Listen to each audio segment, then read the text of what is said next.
ਸਿਆਣੇ ਆਂਦੇ ਨੇ ਕਿ ਉੜਦਾ ਤੀਰ ਲੈਣਾ ਤੇ ਜਾਂ ਉੜਦੇ ਤੀਰ ਦੇ ਅੱਗੇ ਆਹੋ। ਤੇ ਪਾਕਿਸਤਾਨ ਮੁਸਲਿਮ ਲੀਗ ਨੂਨ ਦੇ ਵਿੱਚ ਇੱਕ ਦੋ ਐਸੀ ਸ਼ਖਸੀਅਤ ਨੇ, ਇੱਕ ਔਰਤ ਤੇ ਇੱਕ ਮਰਦ ਹੈ।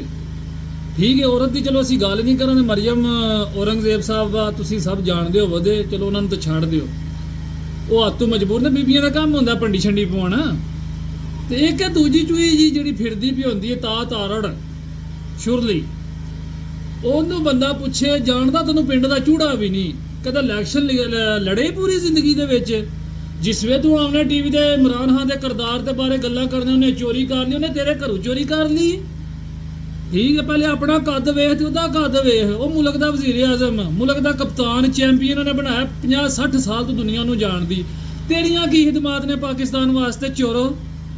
ਆਪਣੇ ਪਹਿਲੇ ਖਾਨਦਾਨ ਦੇ ਵੇਖ, ਉਹਨਾਂ ਦੀ ਕੀ ਖਿਦਮਾਤ ਨੇ ਪਾਕਿਸਤਾਨ ਵਾਸਤੇ। ਇਮਰਾਨ ਖਾਨ ਦਾ ਤਾਂ ਤੁਸੀਂ ਦੇਣਾ ਦੇ ਹੀ ਨਹੀਂ ਸਕਦੇ, ਜਿਹੜਾ ਉਹਨੇ ਵਰਲਡ ਕੱਪ ਜਿਤਾ ਹੜਿਆ ਕੀ ਜਿੱਤੇ ਹੋ। ਠੀਕ ਹੈ, ਉਸ ਤੋਂ ਇਲਾਵਾ ਵਜ਼ੀਰ ਆਜ਼ਮ ਵੀ ਬਣਿਆ, MNA ਵੀ ਰਿਹਾ, ਐਡੀ ਵੱਡੀ ਪਾਰਟੀ ਦਾ ਉਹ ਸਰਬਰਾਹ ਹੈ, ਪੂਰੀ ਦੁਨੀਆ ਨੂੰ ਜਾਣਦੀ ਹੈ। ਜਿਸ ਵੇ ਤੂੰ ਆਵੇਂ ਦਾ ਟੀਵੀ ਤੇ इमरान खान ने चोरी कर ली है, वो घड़ी ले गया, वो ये कर गया, तू है की चीज़ है, एटम जी है तू।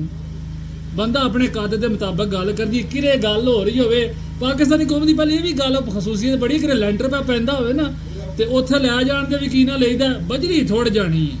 वो तैनू की लगे इमरान खान चोर है या नहीं, तेरा किहड़ा काम इस चीज़ ना, तू जिन्हां दे नाल है वे बंदे नूं कम अज कम अपनी औकात के मुताबिक गल करनी चाहिए। जोधा हुंदा है ना, तूनों जुम्मा 8 दिहाड़े होए नहीं, बंदे तेरी शक्ल तू वाकफ होए ने, तू है की चीज़ है।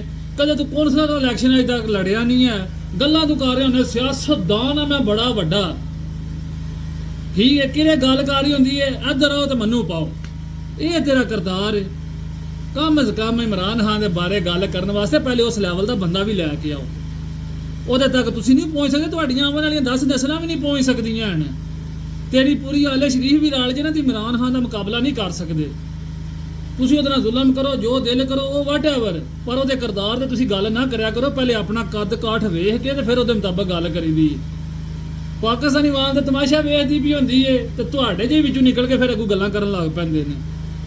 पहले अपने काम वालों वेख, तारड़ छुड़दी जी, बांदरी जी, मुट्ठी पर नोक नहीं निकले। तेरी भैन की शादी ही जिथे उन्हें निकलना सी, तूनू की मसला, को एक निकले 2 निकले 10 निकलन, तू चाहता की है सानू माफी दे सड़ भाई, असीं तेरी शक्ल वेखना भी नहीं पसंद करते। तू ये जी जिस वे टीवी लाई अगे तू आ जानी है।